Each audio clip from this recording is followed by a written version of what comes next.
un pequeño grupo de hombres llegó al Nuevo Mundo en busca de oro y gloria.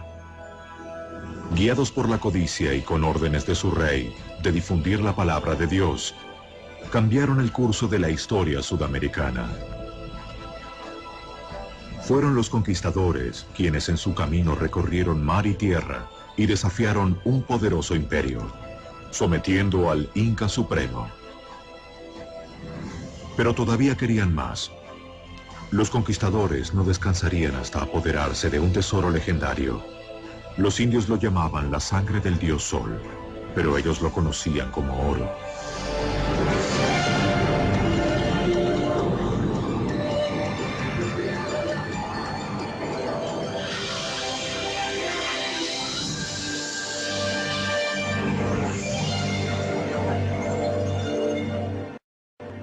Pizarro y los incas. En 1532, un grupo desesperado de conquistadores españoles zarpó hacia tierras desconocidas de América del Sur.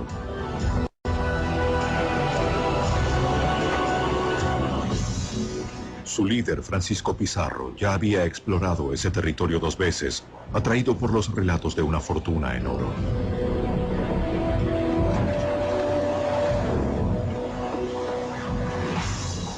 Reclutó 180 soldados españoles bien armados, con la promesa de compartir cualquier tesoro que descubrieran o capturaran.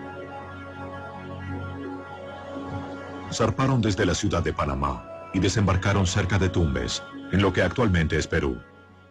José Antonio del Busto de Uturburu ha estudiado cuidadosamente las crónicas de los conquistadores. Ellos eran mercenarios audaces y despiadados en su búsqueda de oro y gloria. Salió mucha gente de Extremadura porque había mucho hambre, había mucha pobreza. Se había terminado la guerra contra los moros y ya no había posibilidades de luchar contra el infiel. Entonces el botín se alejaba y en aquel entonces existe el pensamiento que se entiende mucho en ese tiempo de servir a Dios. Los españoles llegaron a lo que hoy es el noroeste de Perú. Para obtener el permiso de realizar esa expedición, prometieron dar la mayor parte de lo que descubrieran a su rey Carlos V. La mayoría había viajado miles de kilómetros desde España al Nuevo Mundo años antes, soportando enfermedades, guerras y otras penurias. Allí esperaban hallar El Dorado, una tierra fabulosa, tan rica en oro, que los enriquecería más allá de sus sueños. Pero Pizarro y sus hombres ignoraban lo que les aguardaba realmente en esta tierra: el Imperio Inca.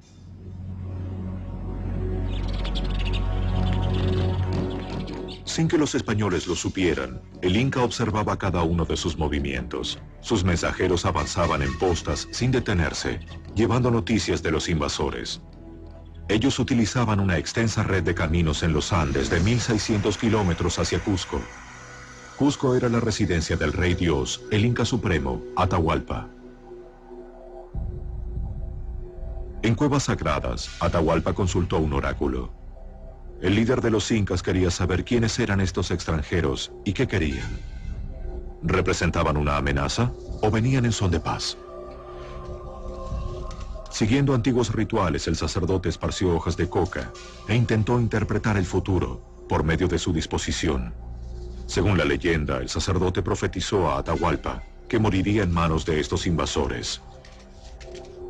Pero Atahualpa decidió no enfrentarse con los españoles.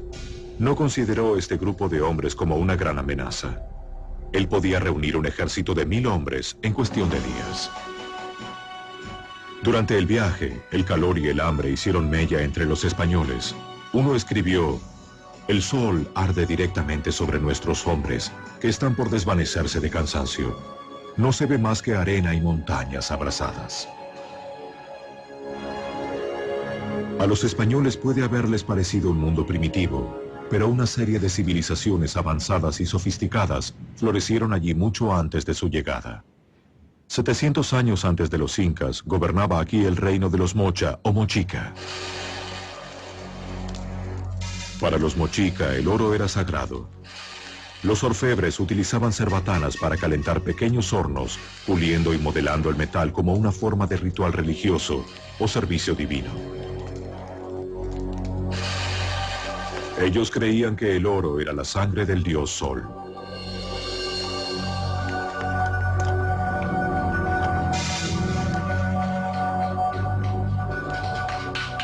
Con herramientas sencillas crearon obras de arte elaboradas. Decoraban los templos del rey Sol y las tumbas de los nobles. Solo el rey tenía permitido vestir adornos de oro como prueba de su posición divina.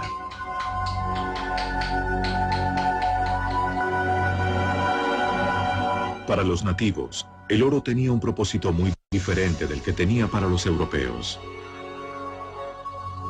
Era, si se quiere, un metal que estaba vinculado a lo sagrado, a lo religioso, pero no necesariamente a lo mercantil, a lo económico. Al igual que los mochica, los incas creían que un día su dios de la creación regresaría. Un dios de piel blanca y con barba vendría de la tierra del sol naciente. Era un ser muy parecido a Francisco Pizarro.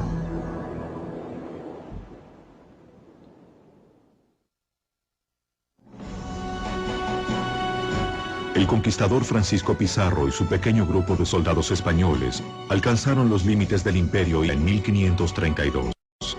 Fueron atraídos a lo que actualmente es Perú en busca del legendario oro. Cuando él y sus hombres llegaron a una región llamada Tahuantinsuyo, no supieron descubrir el tesoro que yacía literalmente bajo sus pies. Cuando Francisco Pizarro desembarca en Tumbes, todavía no tiene una noción de que el Tahuantinsuyo es un imperio. Incluso cuando camina por la costa del Perú, ignora por completo él y sus soldados que allí había muchas riquezas enterradas de las antiguas culturas preincaicas. 500 años antes habían estado los mochicas. La tumba del señor de Zipán es un ejemplo. La ignoraron los españoles, naturalmente en una sepultura bajo tierra, pero tan cuidada por los indios que ellos no se llegaron a percatar. Las cámaras funerarias mochicas de Zipán contienen más riquezas en oro y plata que cualquier otro lugar del Nuevo Mundo. Actualmente los arqueólogos desentierran lo que los conquistadores pasaron por alto. E incluso ahora, los tesoros deben ser vigilados cuidadosamente. Para evitar saqueos, la policía patrulla los lugares de excavación. A principios de 1987, unos saqueadores de tumbas lograron hacer un túnel hacia una de las tumbas y se llevaron 11 bolsas de tesoros. Unos arqueólogos llegaron semanas más tarde y aseguraron el lugar. Incluso después del saqueo, la tumba contenía asombrosos tesoros artísticos. Estos eran los lugares de inhumación de los señores de Zipán, los gobernantes mochicas que se adornaban con la sangre de su dios Sol. Este lugar, localizado al noroeste del Perú, ha quedado virtualmente sitiado desde su descubrimiento. El doctor Walter Alba es supervisor de excavaciones. Y bueno, había siempre sus disparos en la noche, sus gritos, sus amenazas, algunos intentos, 2 intentos de saqueo que penetraron adentro del lugar para tratar de asaltar, y incluso hubo un herido que la policía disparó contra él y desapareció, nunca supimos quién fue. Pero aún así, algunos objetos han sido saqueados. Una de las piezas más hermosas de la tumba, una máscara de oro molido con ojos de lapislázuli, se encuentra ahora en manos privadas.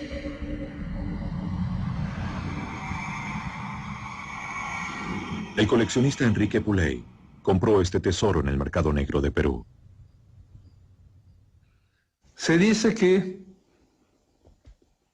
tráfico, contrabando, saqueo y demás términos.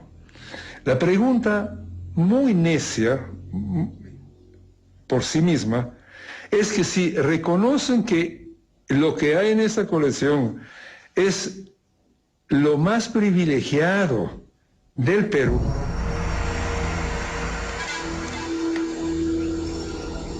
Robaron gran parte del tesoro mochica de Zipán en 1987, pero escapó de las manos de Francisco Pizarro y sus hombres en 1532. El imperio mochica había desaparecido hacía mucho tiempo y su oro se hallaba escondido y a salvo de los españoles. Todo lo que hallaron los conquistadores fueron ruinas, donde procuraron refugio por la noche. En su búsqueda de oro, viajaron durante meses y se hallaban a miles de kilómetros de distancia de su hogar. Entonces comenzaron a aflorar las dudas. Obtenían consuelo dedicando himnos y plegarias a la Virgen María. Para estos hombres, no había vuelta atrás. Se habían marchado de España para escapar de la pobreza. Estaban preparados para arriesgar sus vidas ante la posibilidad de hallar una fortuna en el Nuevo Mundo. Más que tú, solo Dios, solo Dios. Francisco Pizarro prefería una vida de aventuras antes que el tedioso trabajo de cuidar cerdos, su ocupación anterior.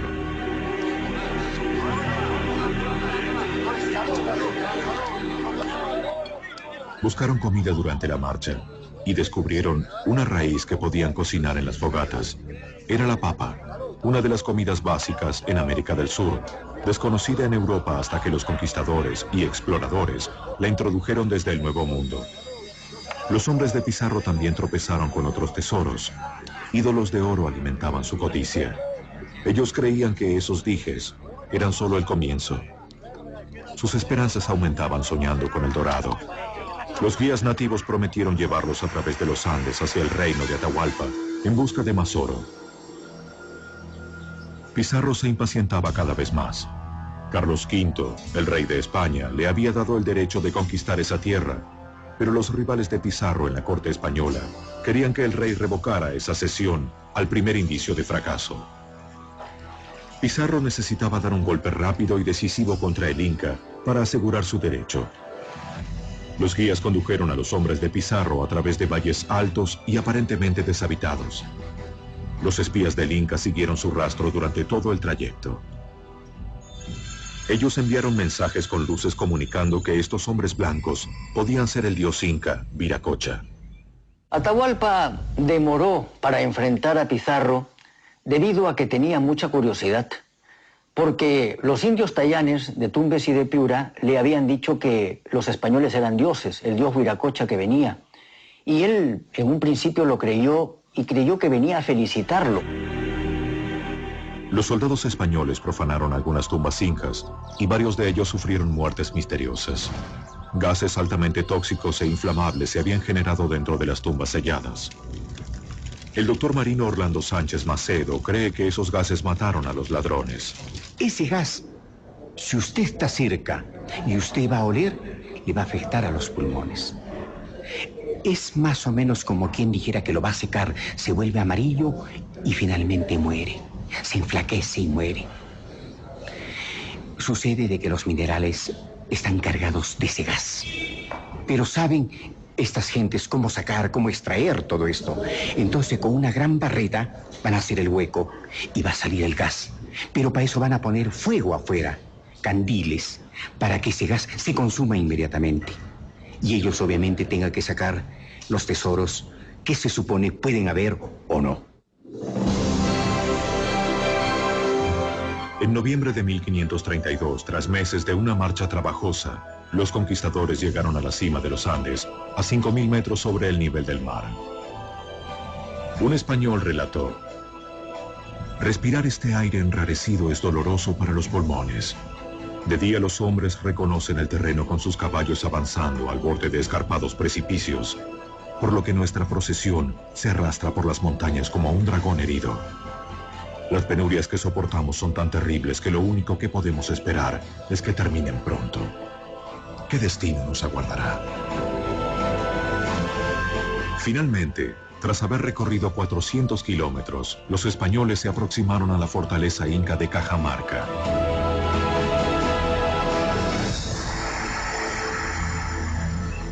Su llegada no constituyó ninguna sorpresa para el rey. Los mensajeros lo habían mantenido informado sobre el avance de los españoles, y él sentía cada vez más curiosidad. ¿Eran hombres o dioses lo aproximaban? Los conquistadores continuaron avanzando. Al llegar al corazón de las tierras incas, los españoles comprendieron que se trataba de un pueblo avanzado, que poseía sistemas de agricultura completamente desarrollados, una rica cultura y un ejército poderoso. Conquistar a los incas no resultaría fácil para los españoles. Al llegar a Cajamarca, Pizarro supo que podría organizar un ataque sorpresa. Envió a sus mejores hombres adelante para explorar la ciudad. Aparentemente la fortaleza había sido abandonada. ¿Qué razón podían tener los incas para abandonar semejante fortaleza? ¿Se trataba de una trampa? Los españoles temieron una emboscada.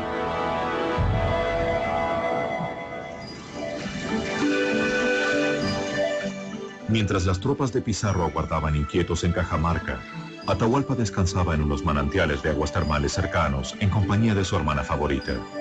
Tenía la certeza de que este pequeño grupo de extraños no constituía amenaza para él, el Rey Dios.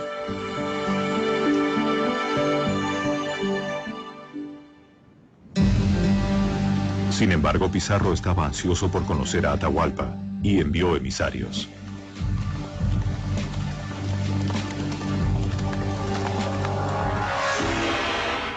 Atahualpa y su corte recibieron a los españoles exhibiendo fría dignidad. Los conquistadores quedaron impresionados. Uno de ellos escribió: en sus miradas fijas arde un fuego peligroso. Los incas nunca antes habían visto caballos. Los españoles permanecieron sobre sus monturas para inspirar asombro y miedo. Ellos asusaron a sus caballos para que se encabritaran y dieran coces, esperando asustar al inca. Atahualpa no se inmutó. En lugar de eso, bebió a la salud de los españoles del cráneo de un prisionero ejecutado. Ofrecieron copas de oro a los extranjeros. Ellos bebieron con desconfianza. Atahualpa declaró que iría a Cajamarca al día siguiente para visitar a Pizarro.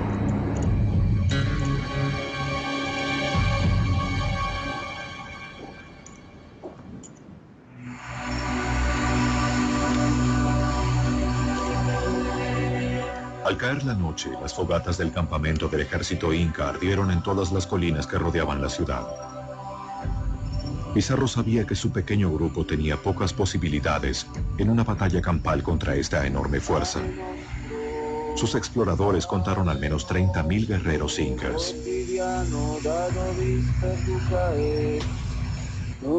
Durante la noche del 16 de noviembre de 1532, los españoles oraron juntos creyendo que sería la última vez. Uno de ellos escribió: el miedo cubre a los hombres como un manto negro. Ahora todos pueden ver con claridad la locura de esta empresa. Todos sabemos que solo un milagro puede salvarnos. Y unos cuantos tal vez se pregunten si el cielo los considera dignos de ese milagro. Con las primeras luces, Pizarro ordenó a sus hombres prepararse para la batalla. Pero la muerte parecía más probable que la victoria.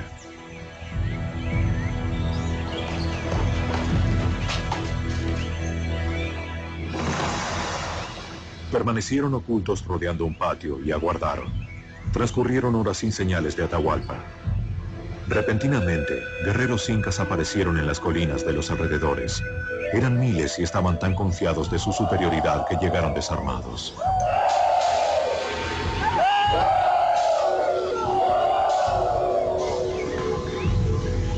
Los españoles se inquietaron, pero solo podían esperar.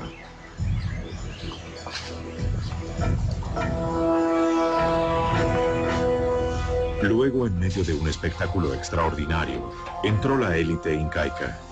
Un desfile majestuoso en el patio. Cientos de sirvientes limpiaron el sendero para el dios rey.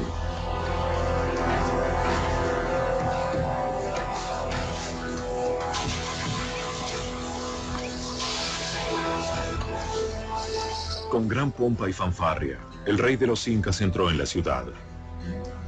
Los nobles incas más importantes rodeaban a Atahualpa, transportándolo en un suntuoso trono de oro.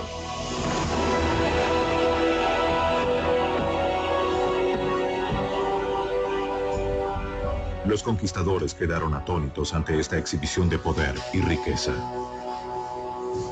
Atahualpa creyó que su apariencia divina les inspiraría respeto. En Cajamarca, dos mundos completamente diferentes estaban a punto de enfrentarse. El capellán de Pizarro se aproximó al rey con un crucifijo y una Biblia.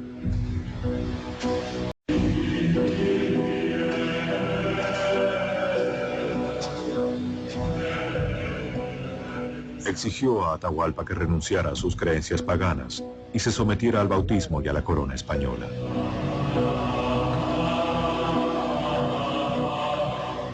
El sacerdote le entregó una Biblia, pero los libros y la escritura carecían de significado para los incas. Atahualpa inspeccionó la Biblia. No encontró magia ni valor en ella. La arrojó al suelo. Para los españoles eso fue blasfemia. Pizarro ordenó a sus hombres que abrieran fuego contra los desarmados guerreros incas.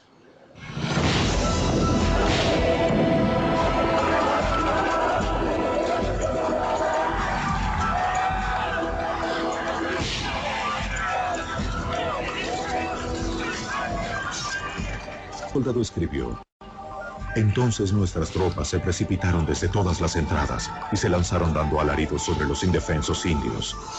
Cortaron en pedazos a los incas desarmados con sus espadas, como si estuvieran cortando rebanadas de pan. Fue una matanza atroz. Había hedor de sangre y muerte. El enorme ejército inca quedó paralizado ante este feroz ataque.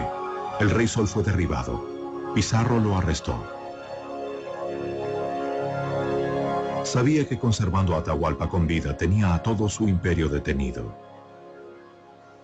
Declaró a sus hombres: nadie que valore su vida tocará al Inca. Pero la guerra mágica, cuando cae el jefe, entonces eso quiere decir que la guerra mágica cesa de regir.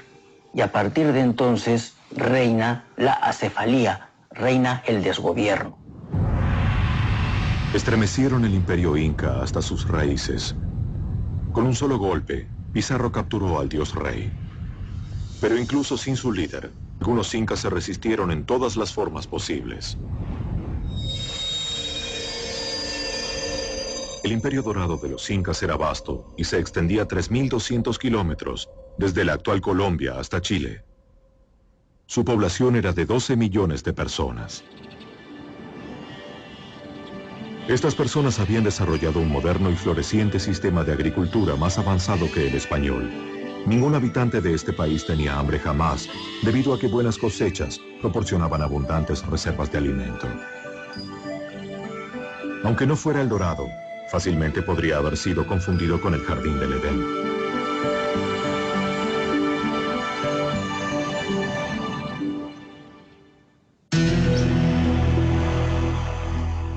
Pero para Atahualpa se había convertido en el infierno. Fue confinado a un calabozo de la Torre Sagrada de Cajamarca. Se lo mantuvo bajo estricta vigilancia. Pero Pizarro le concedió cierta libertad. Conservaba a sus 3 esposas principales y continuó conduciendo los asuntos de Estado. Él contaba con quipus, cordones atados que servían para llevar la cuenta de personas e impuestos y mandar mensajes. Quería asegurarse de que la ley y el orden regían en su reino.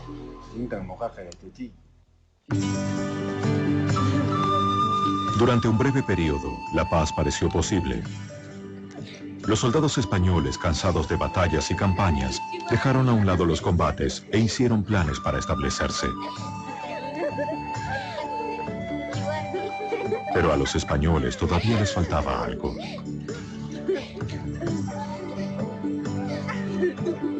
A pesar de su victoria, los conquistadores habían visto muy poco de lo que habían venido a buscar.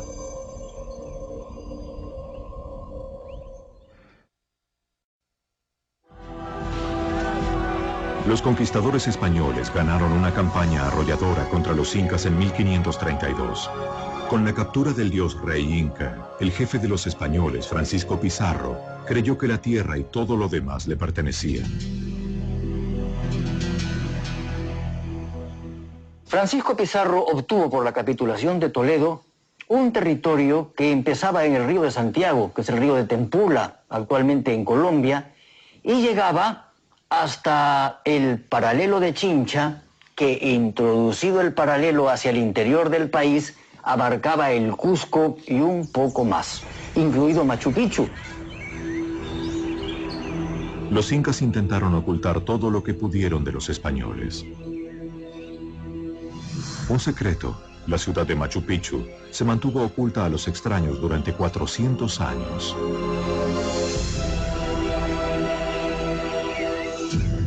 Con la certeza de que los incas estaban escondiendo enormes tesoros, los españoles se volvieron más suspicaces, pero un lazo surgió entre Pizarro y Atahualpa.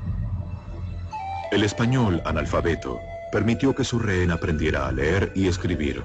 Atahualpa se hallaba bajo control español, pero sentía que lo necesitaban. Sabía dónde habían escondido el oro los incas.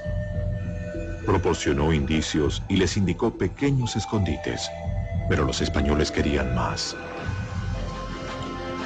Pizarro y sus hombres marcharon a través del imperio en busca del oro. En una expedición cerca del Cusco, se encontraron frente a los poderosos muros de la gigantesca fortaleza de Sacsayhuamán. Aquí y en otros rincones del imperio, grupos de incas se resistían a los españoles. Hasta el día de hoy continúa siendo un misterio cómo los incas construyeron esa fortaleza. La cantera más cercana se encuentra a 45 kilómetros de distancia, y muchos de los bloques tienen 5 metros de altura y pesan casi 120 toneladas. Los españoles estaban asombrados por el exquisito trabajo. Los bloques enormes coincidían perfectamente. Pero los conquistadores habían superado todos los obstáculos para llegar a ese punto. No querían ninguna otra cosa que no fuera la victoria. Los conquistadores atacaron la fortaleza y la capturaron. Con el correr de los años, someterían a todo el imperio incaico bajo el dominio español.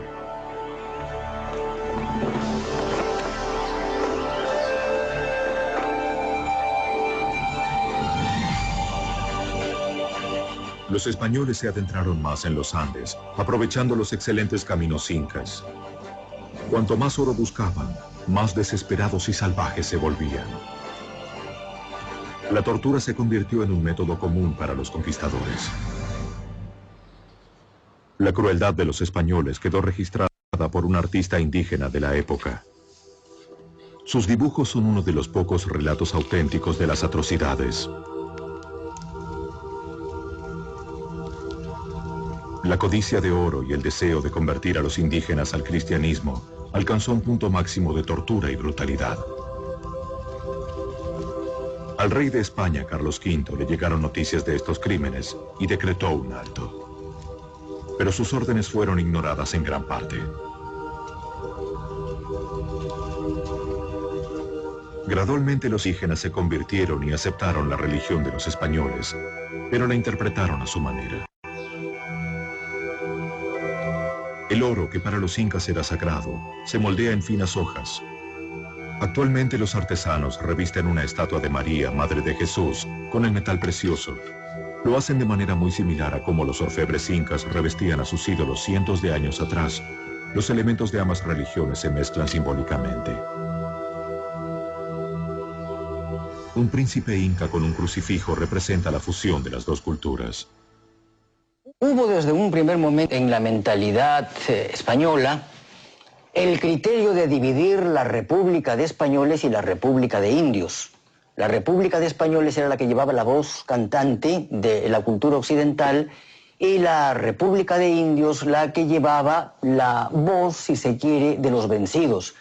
En realidad, hoy nosotros hemos juntado las dos tendencias. Y por eso es que yo hablo con la seguridad del mestizo. Yo tengo sangre española y tengo también sangre india.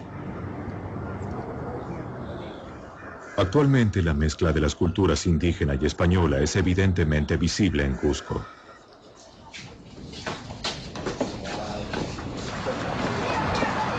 Hace 700 años este era el centro del mundo incaico.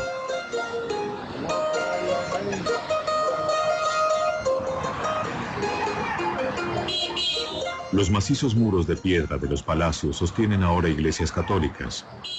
Los trazos del pasado se funden con los del presente. En 1532, la búsqueda de tesoros de los españoles se concentró en el jefe incaico Atahualpa. Los hombres de Pizarro comenzaron a sentirse engañados y empezaron a desconfiar de la amistad que los dos líderes parecían compartir. Pizarro incluso había enseñado a su rehén a participar en juegos de mesa. Pero los dos hombres se encontraban sumergidos en una batalla mucho más letal. Se estudiaban mutuamente con cuidado, conscientes de que eran parte de un delicado equilibrio.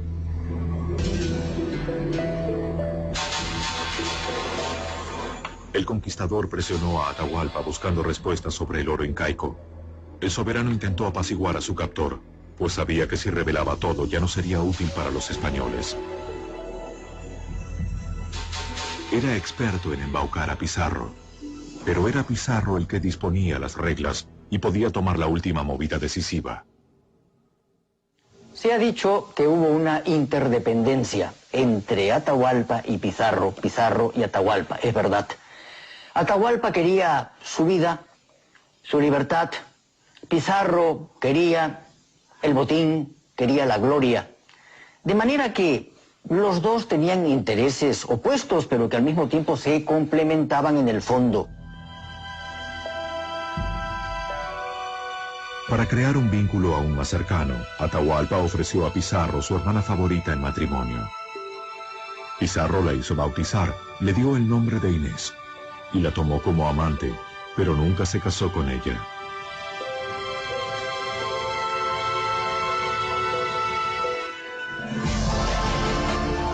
Los conquistadores tenían un único amor, el oro.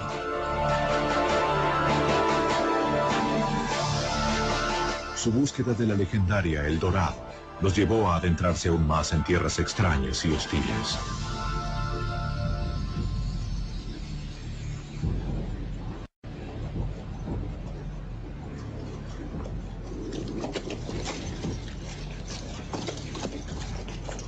Se aventuraron lejos hacia el sur en expediciones estériles.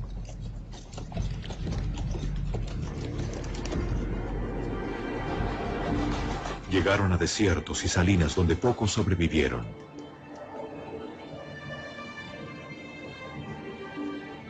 Unas extrañas criaturas, los flamencos, parecían ser los únicos animales que podían vivir en un lugar tan inhóspito. La sed y las penurias ensombrecían cada paso. Soñaban con oro, pero no encontraban nada. La búsqueda de los conquistadores los llevó miles de kilómetros hacia el norte y el este, a lo profundo de la selva de la cuenca del Amazonas. Las pesadas armaduras que los habían protegido de los guerreros incas resultaron una carga aquí. Cayeron presos del calor y las enfermedades. Cientos de ellos se enfermaron y regresaron, mientras otros simplemente fueron devorados por la selva. Los guías indígenas afirmaban haber visto el dorado con sus propios ojos. Intentaban simplemente complacer a sus conquistadores o jugaban con la codicia de oro de los españoles. Una expedición española finalmente llegó hasta el Amazonas y no halló nada de oro. Las esperanzas de los conquistadores de hallar el dorado comenzaron a desvanecerse.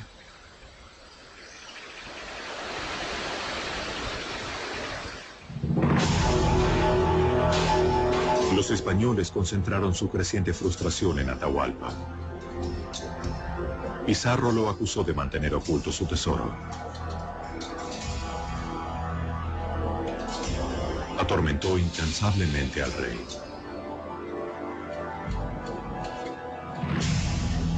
Finalmente amenazó con ejecutar a Atahualpa. El rey inca se había quedado sin opciones. Un sirviente tradujo su desesperada súplica. A cambio de su vida y su libertad, Atahualpa llenaría una habitación de 50 metros cuadrados con oro. Pizarro aceptó rápidamente.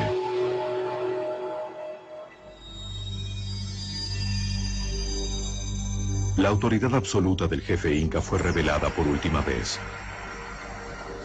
Convocó a sus súbditos y llegaron de todas partes del reino trayendo oro para pagar por su vida.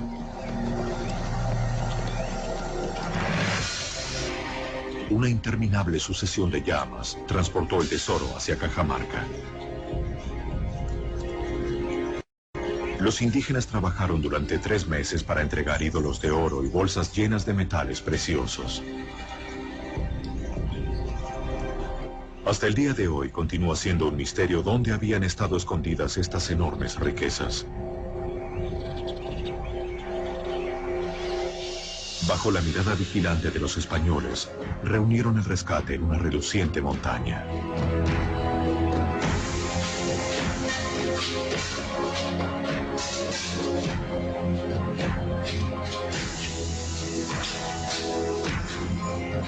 Era el botín más extraordinario que se hubiera obtenido en el Nuevo Mundo. Los españoles hicieron cuentas muy precisas.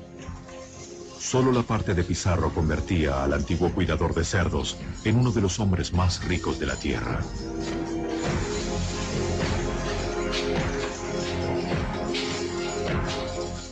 Pero antes de que el valor final hubiera sido siquiera calculado, se suscitaron disputas sobre cómo debía ser dividido. Deslumbrados por esta fortuna, los conquistadores comenzaron a preguntarse si podían obtener todavía más tesoros de los incas. Si se habla de los tesoros del Perú, tenemos que hablar también de los tesoros por descubrir en el Perú. Yo creo que existen, porque lo que se ha descubierto, creo yo que es fruto de la casualidad más que de la excavación científica.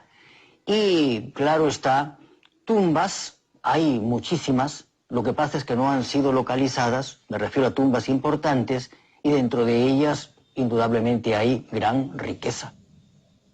Los periódicos peruanos aún informan sobre buscadores ilegales de tesoros. Esa parte no es tan... Es bien rocosa. ¿Tú te acuerdas que me estabas enfocando a los profundos, no? Ajá. Porque hay cosas raras. Sí, es que es como las dos piedras.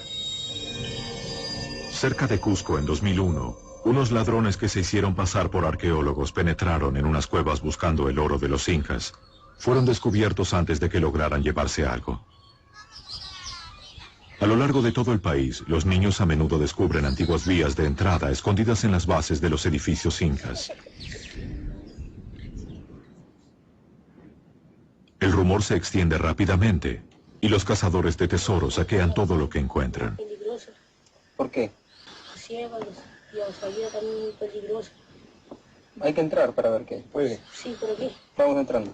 Para descubrir algo, los arqueólogos deben actuar con rapidez.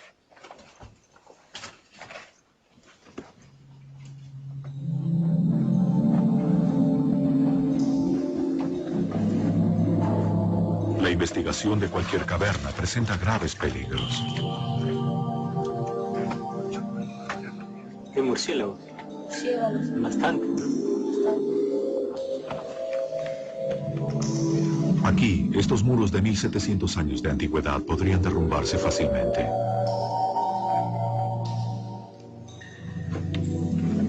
Profundas grietas obstruyen el camino. Un paso en falso podría resultar fatal. Todo lo que encuentran los investigadores son algunos huesos de llamas, posiblemente restos de sacrificios. Los buscadores de tesoros ya han estado aquí. Este escenario es demasiado familiar para el doctor Walter Alba.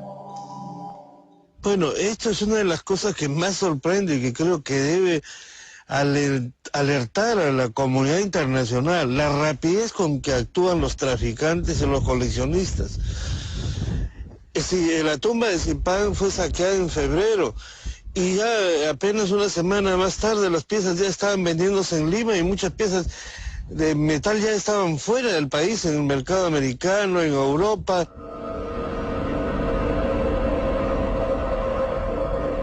Robo, chantaje, mentiras e intriga. Pareciera que la herencia de los conquistadores es la eterna codicia del oro incaico. Para Atahualpa, las riquezas de su país provocaron su caída. Él había abrigado esperanzas de comprar su vida con el rescate del rey, pero Pizarro no mantuvo su parte del trato. Ya no necesitaba al rey e inventó cargos. Poligamia, conspiración y adoración de falsos ídolos. Pizarro lo condenó a muerte. Atahualpa fue condenado a muerte porque se entendió en Cajamarca que enviaba contra los españoles un ejército desde el sur hacia el norte. Era el ejército de Calcuchímac. Pizarro, que era prácticamente analfabeto, garabateó su firma en la condena a muerte. ¿Por qué lo hizo? Continúa siendo un interrogante. Es posible que el jefe español haya sido obligado por sus propios oficiales a condenar a Atahualpa. Bajo la presión de sus camaradas, traicionó a su amigo indígena. Durante la noche del 26 de julio de 1533, el dios Rey Sol fue arrastrado fuera de su calabozo en Cajamarca. Se le concedió una última elección: ser quemado vivo o convertirse al cristianismo y ser estrangulado. Eligió el estrangulamiento. Mientras el sacerdote lo bautizaba, dándole el nombre cristiano de Francisco, se le colocó una soga alrededor de su cuello. Un testigo escribió: con voz ahogada, Atahualpa rogó a Pizarro que cuidara de sus esposas e hijos. Llorando, Francisco Pizarro prometió hacerlo.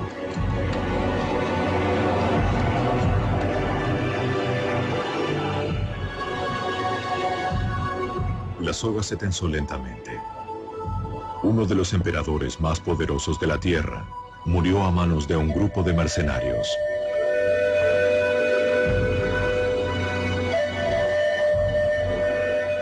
Al morir él, el reino de los incas llegó a su final. Esa noche miles de súbditos de Atahualpa se suicidaron, con la esperanza de seguir a su señor y amo al otro mundo, la Casa del Sol.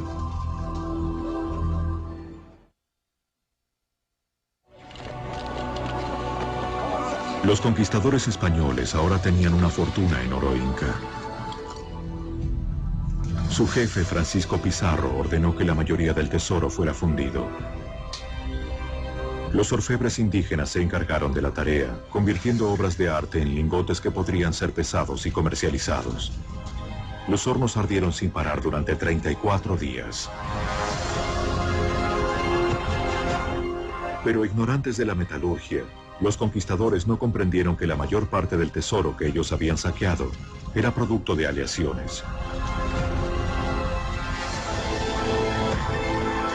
Los lingotes que enviaron de regreso a España a menudo contenían un porcentaje alto de hierro y cobre, que valían mucho menos que el oro.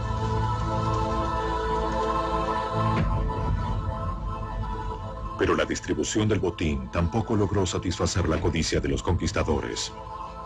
Alentados por la envidia y el rencor, los españoles pelearon como leones en una matanza. Tras la derrota de los incas, se volvieron unos contra otros y contra su líder. Francisco Pizarro se había ganado muchos enemigos en el camino a la victoria. 12 asesinos atacaron a Pizarro. Él peleó hasta el final, y sus últimas palabras fueron: «Vamos, fiel espada, compañera de todas mis hazañas». Pizarro nunca regresó a su tierra natal de España. Solo 8 años después de ejecutar a Atahualpa, murió en manos de sus propios compatriotas, el 26 de junio de 1541. Francisco Pizarro era negligente en su salud y en su vida. No se cuidaba porque era muy sano, era muy fuerte, pero al mismo tiempo no guardaba su persona con los soldados que debería de tener. Y por eso aprovecharon los almagristas, lo asaltaron en su palacio de Lima y le causaron la muerte.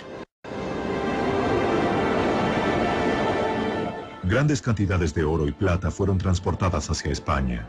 El rey Carlos V necesitaba pagar enormes deudas.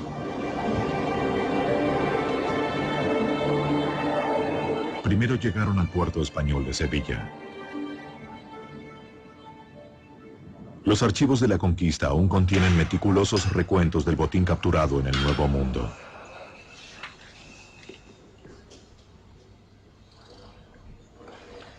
La investigadora genevieva Enrique Macías ha estudiado cuidadosamente los registros. La documentación es precisa, pero pareciera que algunos españoles encontraron formas de evadir a los recolectores de impuestos de su majestad. El valor total de lo que fue robado del Nuevo Mundo solo puede ser estimado.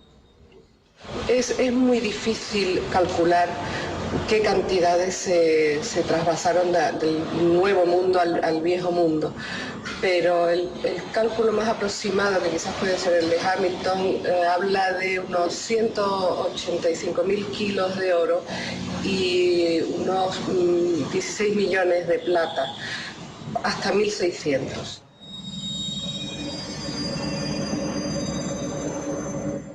Parte del tesoro nunca llegó a España. Estos barcos cargados pesadamente eran presas fáciles de los bucaneros y piratas. Y docenas de barcos quedaron atrapados en arrecifes o se hundieron durante tormentas. Junto con sus tripulaciones, muchos tesoros incas desaparecieron en el océano. Hoy inspiran un nuevo sueño: hallar los tesoros hundidos.